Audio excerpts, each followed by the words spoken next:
Hey, it's Barb, and I'm here with my boy Nick, who's having a little snack this morning.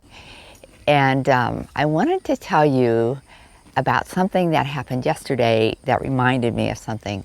So we have Nick, and we have this other older horse named Tiger, and they were out in the pasture, and they were nuzzling each other. You know how horses scratch each other at their withers, and I think it's partly because they itch, but it's also because this part, here Nikki, come here bud, this part of a horse right here, kind of in front of the wither right here, is where their mother nuzzles them and comforts them.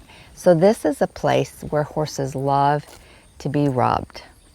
And so I wanted to share that with you, which it may be something that you already know on the ground, but it's useful in a couple different ways. So on the ground, when you approach a horse, and Nick's obviously chilled out here, but when horses don't like to be walked up upon head on typically, but if you keep your eyes on their shoulder and on this wither part, they feel more at ease. Also, like I said, they love to be rubbed there. So I just wanted to mention that. So now I'm going to throw a saddle on Nick, and I'm going to show you how we can use this under saddle. One of the things that I love to do when I ride is that at the end of a maneuver, like say just a warm-up trot, or a canter, or say I back a horse and I pause, is to have the discipline and the consistency to allow them to take a deep breath. Because when they take a deep breath, then they are calm, they've released any excess muscle tension, they've lowered their heart rate and their brainwave activity. They're just like us in that way.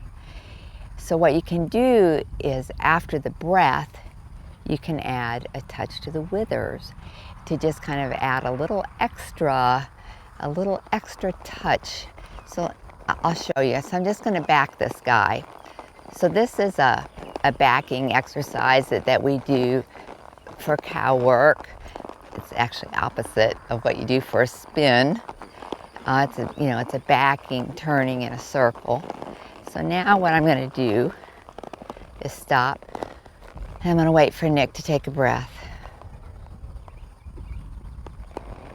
Oh, there it was. So now I'm going to touch him on the wither and just add just a little extra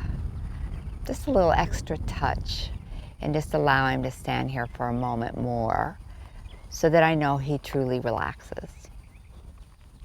So that's how you can use that little wither touch when you're on the back of a horse.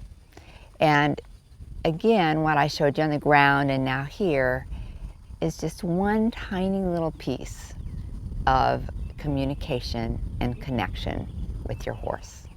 Let me know what you think in the comments.